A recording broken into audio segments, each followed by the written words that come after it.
Hi, this is Jonathan Hart with Revision Energy, here to talk to you today about your solar system. Want to give an overview, really, of the basics that go into a solar system. First, and most obvious perhaps, is the array itself. We've got a nice array up on the roof here, 24 panels. As you can see, they did a great job of keeping it all nice and level on plane, even though this home was built in 1828.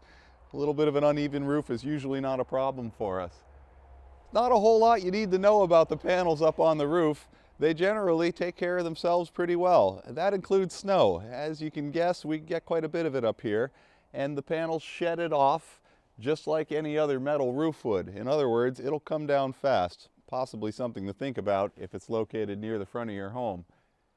Other than that, you can see up on the roof, we've got the DC conduit coming out off to the side, curling around and going back into the attic up there.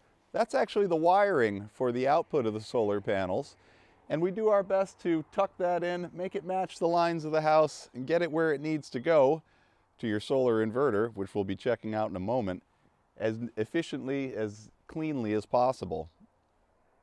Also outside here, we have the AC interconnect meters.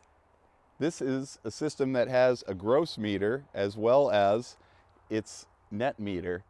And so the gross meter, the one on the right, is measuring the full production output of the solar array. The net meter on the left is measuring the output that actually goes back to the utility grid. In other words, the meter on the right shows every last watt that you've generated from your solar array, while the meter on the left, the net meter, is showing what goes back into the grid after the home's own electrical loads have taken some of that power.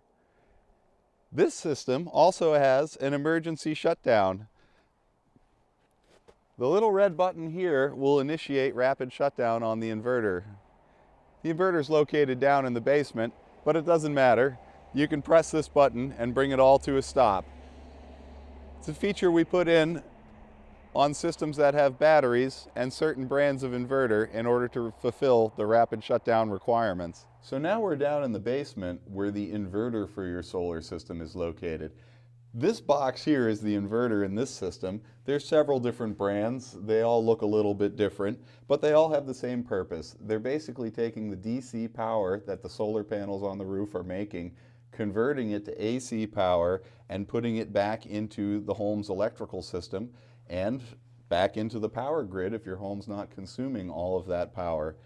This particular inverter also has some great consumption metering installed. This is an option with some of our products where you can actually see on the display how much is being created, what is the home using versus what is going back into the power grid.